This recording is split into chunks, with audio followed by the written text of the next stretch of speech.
Okay, by my count, which is a fresh count, this is session or episode number 8 of East Texas University using the Savage Rules World Set.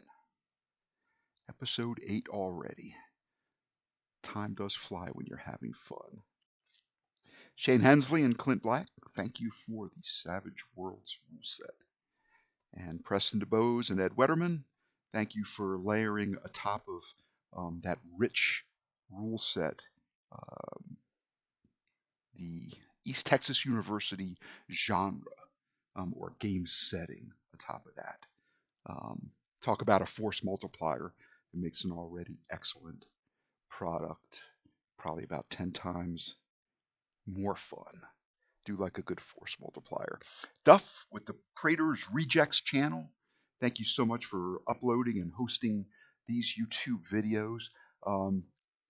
I think in my heart of hearts, I'm really hoping that there are folks out there that are thinking of running ETU, and maybe I can tip you towards a favorable outcome in purchasing and running a game set in this milieu. And your artwork continues to amuse, astound, and entertain. I went back and looked at some of the old artwork in our Discord channel, and the way you capture certain significant incidents just gives me a lot of fun. Just really adds another dimension to the fun of the game. And Corey, our original dean, keep watching. I'm playing in a game that Corey is running right now. It's always good to catch up with him, and I always got to let you know this game that you started with me as a player, along with the rest of this lot, and one other individual. We're just continuing to breathe life and into the characters, into the game, into Pinebox, Texas, and just continuing to just have fun. I like to think of this as a game where we occasionally get a little role playing in just between all the bouts of just uproarious, gut-wrenching laughter, all the little inside jokes and shenanigans and just fun times that we seem to share. So let's see. Last time, I think we ended our session with a pop quiz.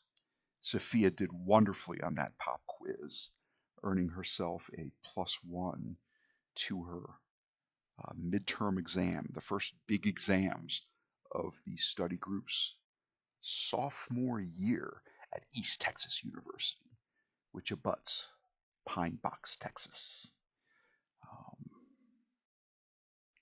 What else did we do? Let's see. Thinking back. It was our first session after a while. Oh, yes. Visited the home of one Lisa Gray, a Pinebox attorney, and did a little pre-interview. And I think tonight we'll probably be visiting Miss Gray at her home once again and trying to get to the bottom of poltergeist incidents and ghosts and atmospheric balls of energy and all this supernatural paranormal activity just sort of dovetails with an article about a Nazi, a doctor, an experimenter upon the innocents at certain concentration camps. Belgrade-Walden, I believe, in Poland, was what he was most infamous for, and did indeed escape to Argentina after the war, and then found himself in Pinebox, Texas, to live out the remainder of his 97 years. So, hello everybody. I think we'll just jump right into the game here. And as I am wont to do at the beginning of all of our sessions, Shep, I think I'll draw a card. I think I'll see how your cursed hindrance manifests this time. Last time you were sick, you took some over-the-counter medicines and you were able to soldier through. Turning to page 15 of the East Texas University Savage Worlds book. Let's draw a card.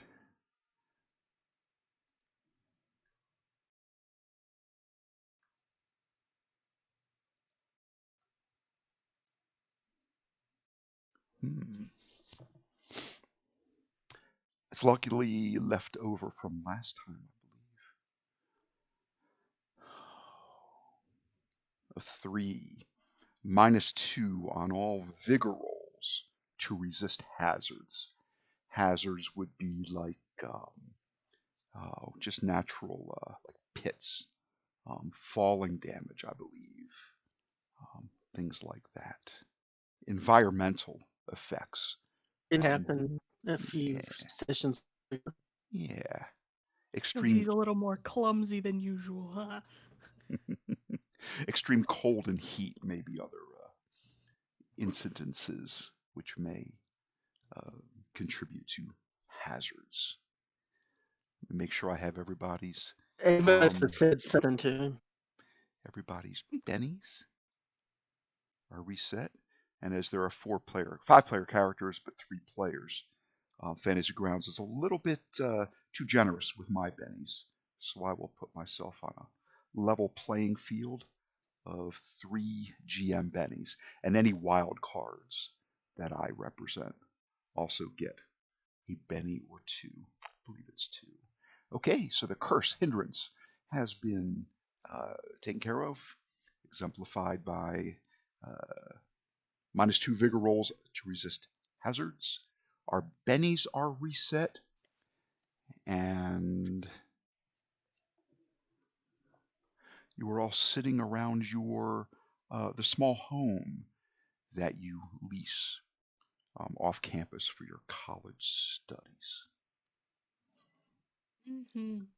It was a rough day at school. That pop quiz.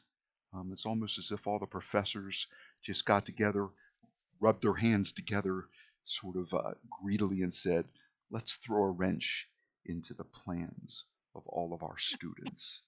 And a wrench was indeed thrown. In preparation for perhaps hunting down some poltergeists, some atmospheric balls of energy, some ghosts, and other paranormal type of beings, essences. We'll say that you plan to stop by and visit Professor Glenn McClanahan, GlenMac as he is known, as he does have some uh, ghost hunting equipment that he is more than willing to loan you. You've also went down into the it's a half closet, half shed. It's a closet built into the base of the house where you live, but it only has an external door, and you did manage to find some cold iron implements that you'll feel safe carrying. Also, some small, I guess they're like little balls of salt wrapped in paper, tied with a little bit of twine that can Ava made salt bombs to slingshot at ghosts. yeah. Found an old rubber belt, perhaps a replacement belt that was never needed for a vacuum cleaner, or probably for a lawnmower. And it had plenty of elasticity. It together. That's right. For sure. Still had plenty of elasticity to it, and put together kind of an iron wrought frame, like a picture frame, with this band of rubber going angularly corner to corner. And you practiced a few times with some similar to what you're going to be firing from it. I think we filled up some paper balls with sand, about the same weight and density, and took a few practice shots. Ava with her little slingshot. So some detection devices. You know that GlenMac has for loaning an air ionic meter, measures negative ion density, a barometer as sort of these paranormal, supernatural beings can cause a sudden coldness, and a drop in barometric pressure may help you to detect them. And thirdly, an EMF, electromagnetic field reader. I think it measures millibars. Sorry, milligauss, small increments, trying to detect ethereal entities. And these devices, probably the largest device is about camcorder size. The smallest device is about as big as a solid Texas Instrument calculator, and each has a sturdy canvas carrying case with either leather straps and buckles or perhaps a Velcro fixture to keep it shut, and all sorts of like bands on the back of the carrying case so you could strap it to a belt, say, or more easily affix it to I don't know, the strap of a backpack or some such. So you know those items are available, and you also have found yourself some cold iron implements. And let's see, Sophia, I believe that you texted. Who did you text last time? I think it was Brittany Poe Text? at the Yeah, pizza that's barn. It was a who friendly I remember. text. Hmm. It was I hope everything's okay. And you may have said, we need to catch up. I heard about your meemaw. Something to that extent. Does that track with your memory? It does. Like, Okay. just checking in. Hope you're doing better. Yeah. You do get a two-sentence text from Brittany. Hi, Sophia. All is well. Making up lost shifts. Yes, Meemaw is gone and I miss her. Um, but thanks so much for looking in on her.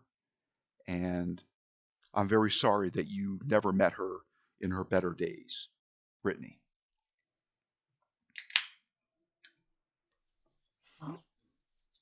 Oh, Along with the newspaper article that described uh, the dead Nazi, also had a little letter to the editor, someone thanking um, anonymous people for returning the collar of the missing small dog named Pikachu. So you all gave you a good feeling, a good feeling that you'd done right by bringing closure to at least one of the three pet owners by tossing those collars that you acquired at the top of the Pinebox water treatment tower at the feet of a young park ranger that works down in the big thicket, whose name was Benjamin or Benny, who did help dispatch the second wicked imp, one by name of Negmal, who assaulted you on the tower and the ladder leading down. So he must have passed those collars back to the owners. The dog tags were tarnished, but still legible, and your quick glance did let you know that at least one or two of them had a phone number and the pet's name and maybe an address or the name of the owner. So that's all good.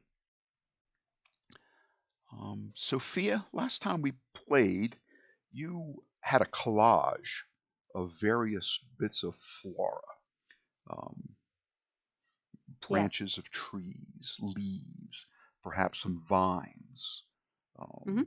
some parts of a tree like roots that were a little more tuberous. Just a nice Okay. collage of the various ways that those evil trees manifest themselves. And you had seen that your very verdant fall reds and yellows and greens and browns and tans, beautiful khakis. Some of the leaves had turned pink, um, beautiful, deep, like russet and orange. All of the all of the tones of the color had all turned to variants of the color green. You had opened up your large zipper artist's carrying case that you could port your art projects around safely to keep them from damage. You had it unzipped and open, much like the covers of a book, and that piece of artwork did seem to be changed in this manner. Everything was intact, but the colors had changed. And I believe you had picked up a couple of sticks of charcoal, and you had started sort of etching in and shading some of the green, just because it was basically just a sheet of various colored green articles, glued or similarly adhered to your poster board, to your backer board. And probably got distracted. You were texting Brittany Poe, that nice gal that works at the pizza barn, that nice waitress, and talking to the others, perhaps sharing a few laughs, consoling your friends who didn't seem to do as well on their pop quiz as you did.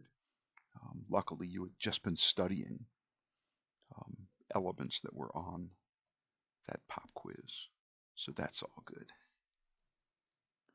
Let's see. I think I'll make it just a representative roll just to see how Erica did. I wonder if those stints, those volunteer shifts at the Golden County Memorial Hospital have positively or negatively influenced her capability to think. So I'll make a science roll for her, as she is pre-med. She got a 5. Oh. Aced it, y'all. There were questions about anesthesia. And yeah, I've just been stocking the shelves in the anesthesia cabinet, and the cabinets and the shelves in the department down at the hospital. And some of those names are kind of funny and stuck with me. And what are the odds, right? And Mir's doing his photography. Probably his midterm was some sort of a project that he'd been working on, and maybe claiming more than his fair share of the kitchen table, laying out various black and white photographs and whatnot. So let's see. I'm going to roll a d6 for him, and it should be aceable. If it's not, I'll make sure he gets a wild die.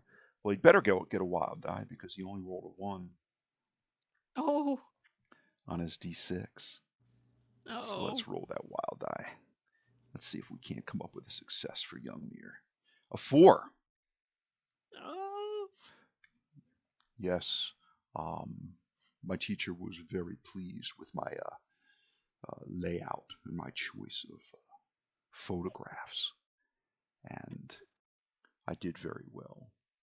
Here's hoping that my midterm exams go equally well. Dang, the science kids failed. Well,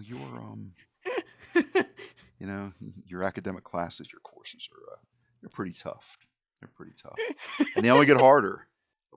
Plus, a -0 as a freshman, a -1 to your test taking as a sophomore, all the way up to a -4 as seniors, assuming you live that long. It only gets harder from there. Poor Ava, wallowing in her failure. Yeah. Only a +1 to my academics. This is awful. That's terrible. Erica cooked up some green chili with chicken, and she got a 1 on her score as well, and then a 6, which aces on her wild die. So an 8's pretty good. This chicken chili is good. It looks a little different from the chili you're used to. But boy, did you learn that in New York City? In New York City. No, real. I found it on a restaurant in Colorado. Had its ingredients and its cookbook page, its recipe for uh, green chili listed. And I had to modify it a little bit, of course, because I gotta claim it as my own and add a little my own flair to it, right? But it turned out right good. I mean, it was that white pepper. I tell you, that kind of dances on your tongue, doesn't it? Mmm. You know, White pepper. it ain't good chili. It ain't good chili if your lips aren't still burning a little bit half hour, 45 minutes later. She says as she pops a Fresca can, Oh boy. takes a big healthy swig. Um, so Sophia, at some point in time, you're wandering by your bedroom, and you are surprised to see that this collage that you were working on is back to its original form in color and tint and shade. Your orange leaves and your um, yellow and red vines and various flora are back to their natural color. The items that were originally green are still green, but it is now certainly a multi-hued project. And it still looks pretty darn good. Pretty darn good from those little accents that you put on using a charcoal stick. So, seems to have been a temporary at best modification. He is so confused. Oh man. Can I take a picture of that collage? Can you? I would. Yeah. Yes. Yes. Stealing yours camera. I'm just taking a picture. I'm going to see if I see any weird ghosts in my papers. Sure. Who is haunting my art? Who would dare do such a thing? Now your picture captures the essence and then the colors. Everything seems more or less normal. Very odd. When would you say this project is due? Probably in 2 days. Yeah, I can't burn it. We'll call it Wednesday. It's due. Can't burn it and start anew. I want to walk up behind Sophia and just take a picture over her shoulder with my Polaroid Okay. with the flash on. Flash. Sure. Sure, you can do that. Gosh. You know, Polaroid. you get a picture of Sophia taking a picture of her artwork. Man, how encapsulating. And I'm just walking around shaking the picture like you're supposed to. That might be worth something someday, you know. Mm-hmm. Erica flounces by. She's wearing a bikini top and matching bikini bottoms, but she's wearing her chaps over her bikini bottoms and her cowboy hat. She looks like a I don't know, some kind That's of really weird, ridiculous. some sort of like weird burlesque act or something like that. Did she just bomb the Polaroid picture? Oh By my any god. chance? And That's her hilarious. and her cowboy boots, of course. I'm What? going over to the swim building with the pool.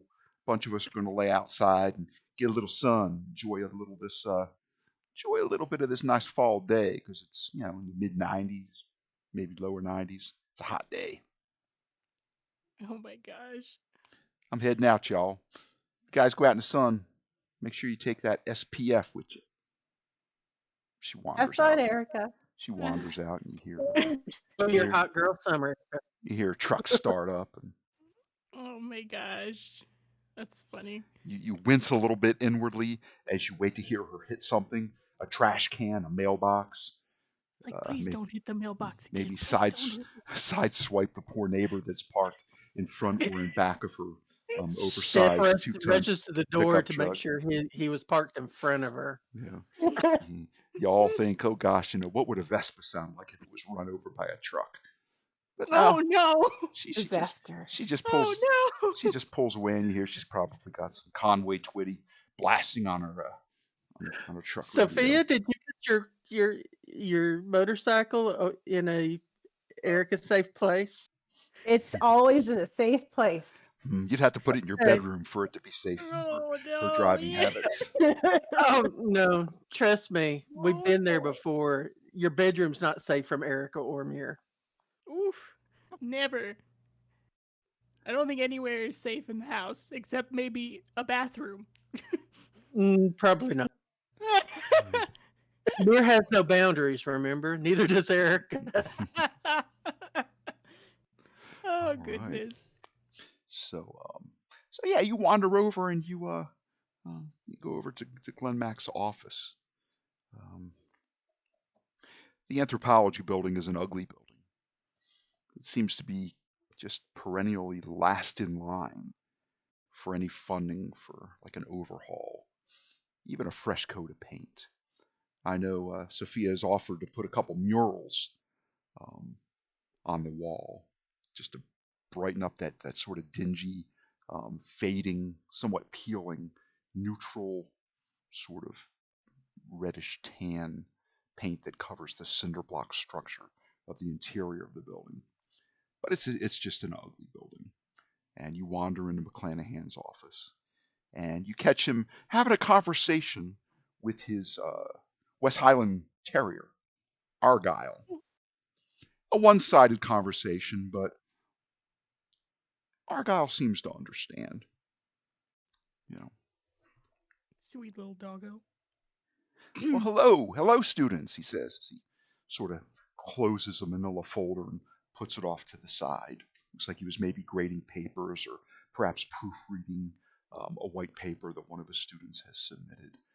Please come in. Please come in. Ladies, there's seats for you. Shep, I'm afraid you'll have to stand if that's all right. Chip just thinks,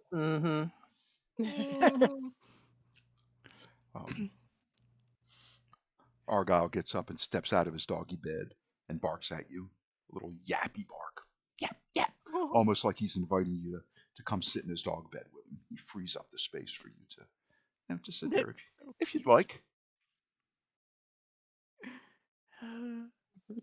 I'll pet. I will pet Argyle and pat my leg, and I'll let him jump up in my lap if he wants to. Sure. He'll lets out a sigh and sort of just puts his chin right down on one of your crossed knees, and he's pretty comfortable. Oh my god. And Look at that doggo. GlenMac's like, good dog, good dog.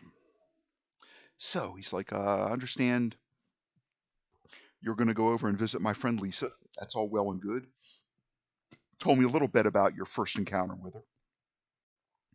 It's unfortunate that you caught her at probably not at her best, but I'm hoping that this is a fruitful occasion. And he arrays 3 or 4 devices out for you to do your various ghost hunting, including cameras, video camera, and a recorder for any sort of sounds that you might be able to pick up. Maybe to collaborate video that you may have taken, like in a couple still frame photography shots. If you look carefully, you can just make out an image or something that looks almost like a human spirit, maybe, or an angry face, or something else that one might not be able to see casually through the viewed eye. And these are all packed up neatly in their carrying cases, and also something that's like a little bit larger than a milk crate. It's kind of like a plastic storage bin with a snap-on lid that has these items sort of stacked inside. And these are items that you're familiar with. Many of them are just simply you turn them on and you carry it with them. Something of interest, maybe you might have to point the device at it or hold the receptive edge towards it to get a reading, like a visual scan. But these are not requiring any real special training to use. And he says, I'm glad you stopped by. It was fortuitous not only to help this poor single mom, but also I'm starting to really miss not having Jackson Green around. I've missed his input. I've missed his aid and his ability to um, share the load, share the responsibility, and follow up on some of these teasers and hints and reports that occasionally come our way. And to cut to the chase, I'm looking for individuals to sort of fill the void. Um, I want to say I hope it's temporary. I hope Jackson walks through that door tonight and regales me with some sort of drunken trip to Mexico where he lost himself for several weeks and then finally sobered up and headed uh, back to Pinebox. But I've got to prepare for the worst while I hope for the best. And I'm hoping that that the three of you are interested in um, taking on a role of responsibility in my I won't even call it a club, my loose association of like-thinking people. And of course, this is a paid position, you know, per incident, per item, per report, all above board, all through the college. Mm. So think about that. I don't need an answer right now. If things go as well at the Gray residence as I think they will, um, perhaps that will shade your decision somewhat. Um, and I'll be the first to admit that you lot are good at what you do. You've yet to come up short with any of the investigative matters that seem to fall in your lap more often than not. So think about that and just let me know. You know, and I'm always available as a resource. Mm. He opens up the folder and starts scanning the first paragraph on the second page of this paper, and then looks back up at you and says, "I mean, is there anything else? Is there something else I can help you with? Advise?" Are you sure you won't let me paint a dinosaur on the side of the building?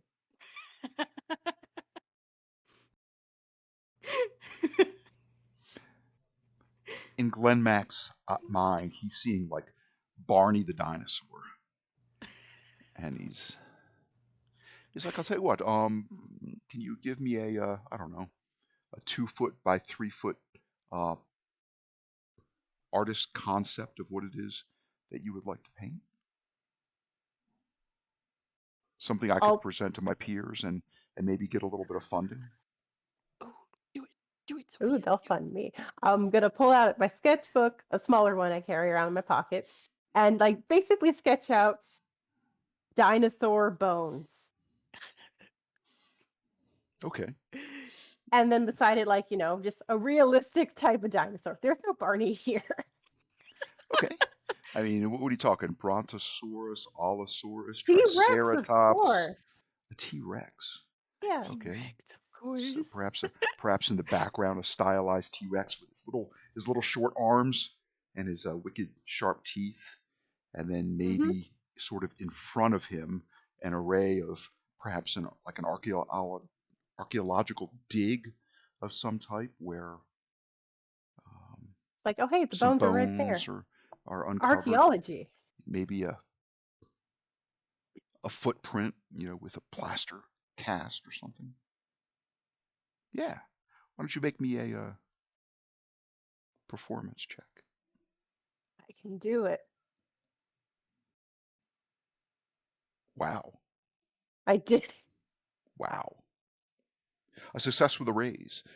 In Fantasy Beautiful. Grounds, a 4 is generally your target number for a success.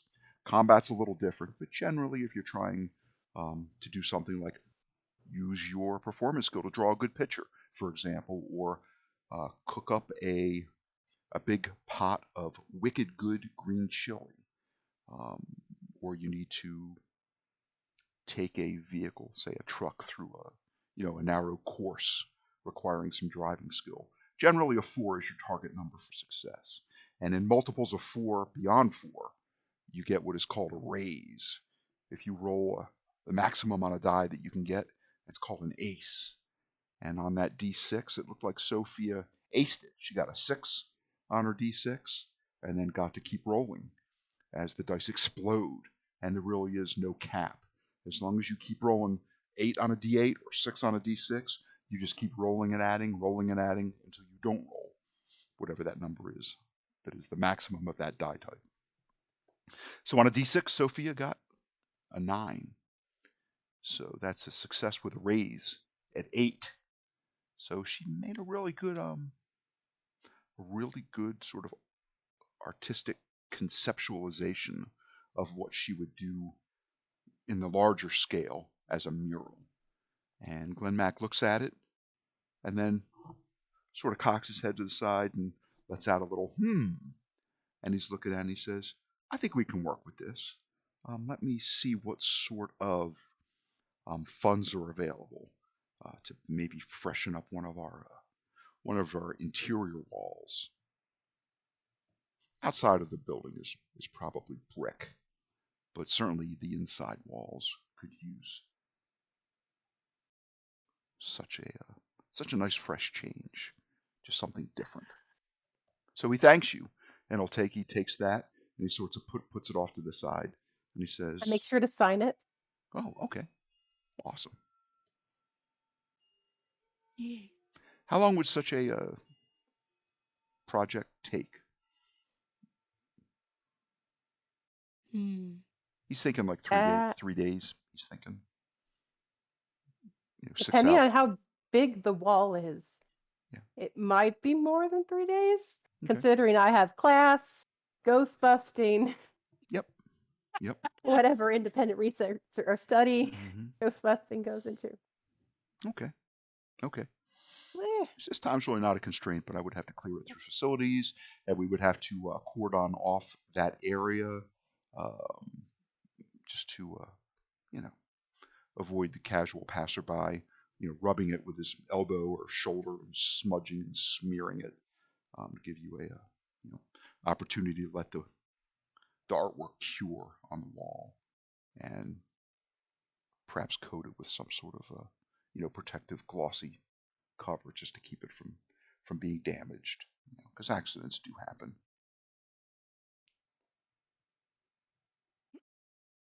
Gonna be like Jurassic Park on the walls. it'll be fun.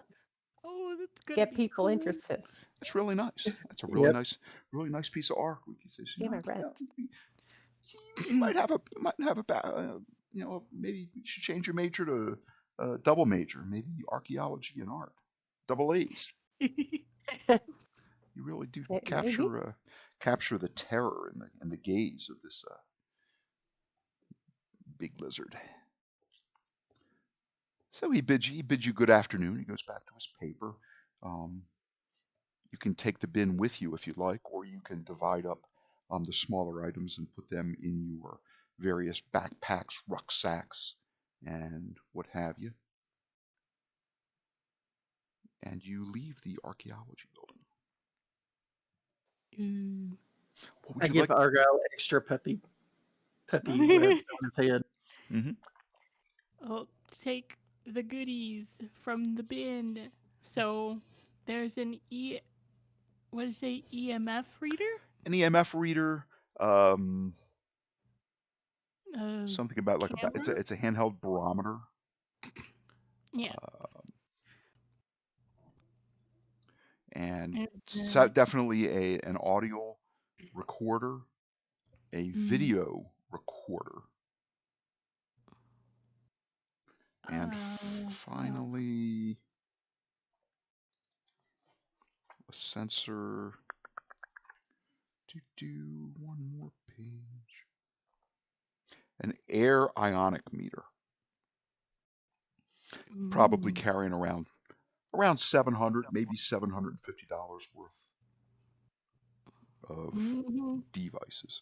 The air ionic meter comes in at $500 new, so that's probably the priciest. the priciest Oh, item. goodness. Well, um, should we split these amongst ourselves, or are we going to set them up in a single room in the house, or what do you guys think? Like spread it around the house, Hmm. mainly in yeah, Are any of them hand the holdable? child's room. I would say that each of them could be Oh, considered to be handheld. They're not Okay, so exceedingly they're not. large. They're not exceedingly heavy. Um, a little bit awkward, one or two of the items, but no more than on average, a cell So phone or perhaps pocket calculator. okay, yeah. so it's not the size of the Ghostbusters gear from the No, movie. Yeah. no. That's my water gun. I the water blaster with holy water in it. Oh my gosh. That's You right. got the bazooka version. Yeah. Eh, Oh largest no. item is probably about camcorder size, Yeah. probably with like the nice strap that your hand slides into just to give you a little extra safety and stability to carry it and hold it. Okay. So maybe it would be good to set this stuff up wherever the little girl is, since she seems to be the one who is getting uh visits I would from say the someone, huh? EMF we should probably carry with us, definitely. Mm-hmm. The barometer, I don't know. Uh I'm trying to think well, if anything should be set up just to go, in case it gets triggered, or hmm. if they're all something that we have to actually have with us to monitor. Probably with us. I mean, I would think that the reader, like the EMF reader, would be important to keep on us. Does it have? Is it just signal? Does it just signal with like light with the readings, or does it also like beep or something? Like, is there an audible sound that comes out of from it? There is certainly light, and there is an audio component that you can either turn on or off and adjust the volume on. All right.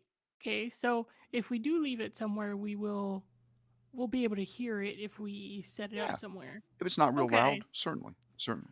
And I put up a Hmm. picture of Marissa, Yeah. the little girl, the little Thank you, seven Violet. the little 7-year-old girl. You know that her bedroom seems to be a focal point of a lot of the poltergeist activities. Mm-hmm. Now, a lot of Lisa Gray's fine stemware, her fluted wine glasses that used to hang upside down on a rack, all of those are long gone. They've been broken by you know incidents, by events, either falling off of their shelf or sliding or being flung halfway across the kitchen. So the family tends to eat out of like plastic tumblers and solo cups and heavy chinette plates instead of fine dishware. Um, Mm. but so there are occurrences, occasional banging sounds um, that come from like the garage, but there's nothing in there. So there are Ooh. events that have occurred elsewhere in the house, but certainly the young girl's bedroom seems to be a focal point for many of Okay. the spirits. And in point of fact, Marissa does not sleep there anymore. She curls up with her mom in her mom's master bedroom um, Okay. for what precious little sleep that she's able to get, because you can tell by her sallow features and the dark rings under her eyes, sort of sunken cheekbones, and the very gaunt, visage that she presents, that sleep eludes her for the most part. Mm. Yeah. Well, maybe we can set up in her bedroom after all, if that's the focal point, and then uh we can see what happens from there? If there's no activity there, or if it follows her around, we'll find out. Just by Hmm. just by way of a reminder, I'll just post these pictures to you Yeah, a of the little family. boy. Yeah, a little boy with the short-cut, sort of brush-top blonde hair and the soulful brown eyes. Mhm. No, the soulful blue eyes, which Lisa indicated he got from his father. Both Lisa Gray and her daughter Marissa have these sort of crystalline green eyes that are Mhm. remarkable. Probably what you would call sort of like the mom's best feature. Just those just very attractive green eyes. Pretty. Hmm. Okay, so you remember that it's a cul-de-sac. It's quiet. I think there were 5 houses. There's a house occupied by an elderly couple. There's a house that is vacated and currently on sale. There's a house that belongs to a businessman who had just returned from a business trip. There was, of course, Lisa Gray's house, a one-story structure, and in the very rear of the cul-de-sac, farthest from the main road, was the Mance house, which Mhm. has police tape right next door to the Gray house. Um, Gray being the family name of Lisa, the attorney. This is a sort of a foreboding um, two-story structure with the police tapes over the probably the front porch and a warning posted about unlawful entry being prosecuted by order of the Pinebox Sheriff Department. Oh yeah, I And remember. just for Sophia's benefit, of course, there were I remember. nice mature trees in this I neighborhood. remember So that too. All the trees. it's an established Hmm. neighborhood. Hmm. You recall that Oh. when you were there, under the pretense of looking at the house on the corner of the main street that Mhm. had a for sale sign, you were examining one of the flyers, one of the pamphlets in the little flip box for prospective buyers to grab if nobody's there. You do recall that would appear to be a Pine Box deputy and a child protective services worker, a black woman, were leaving the premises, and each went to their own car and had the various accoutrements that you would expect. The woman carrying, a satchel full of paperwork and a notebook and items like that related to her job. And of course, the policeman had a clipboard. Handsome Eric Estrada esque looking man of his probably Hispanic background Mhm. went into his squad car and did pull away. He probably spent a few moments filling out a little paperwork behind the wheel of his car, but did slowly pull away. Just as just kind of a reminder of things that we did last time. Yeah, I do remember that. And we're supposed to go back to Lisa Gray's house at like 7 p.m. for Sleepover having burgers, guys. for the first time in what feels like forever. I know. No pizza, burgers. Burger City with the Burger Clown Glorious. being the Burger City mascot. Oh The boy. jovial and slightly scary clown. Walks around probably with one of those little toot horns, Oh my gosh. making people jump and extolling the virtues of the best burgers in town. So we can Probably either jump flipping ahead to 7 o'clock. signs. If there are other items that you need to take care of, just let me know. Any other things that you wish to purchase, phone calls or text messages you need to Hmm. make, just let me know. I'm happy, supporting any endeavors that you have, just to make sure you're well armed and well situated for a successful night, of fact finding and ghost hunting.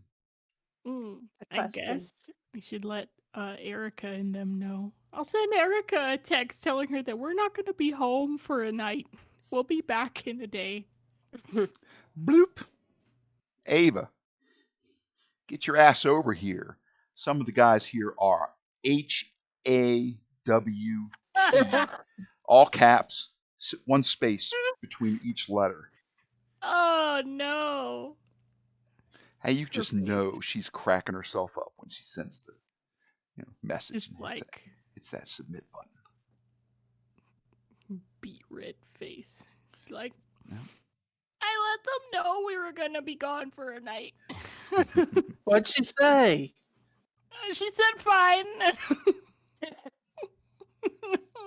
They're good. Let's go, guys. Look at Rocco. Oh, it's Rocco. Okay. Now Mirror's been on the mend for about 2.5, maybe 3 weeks.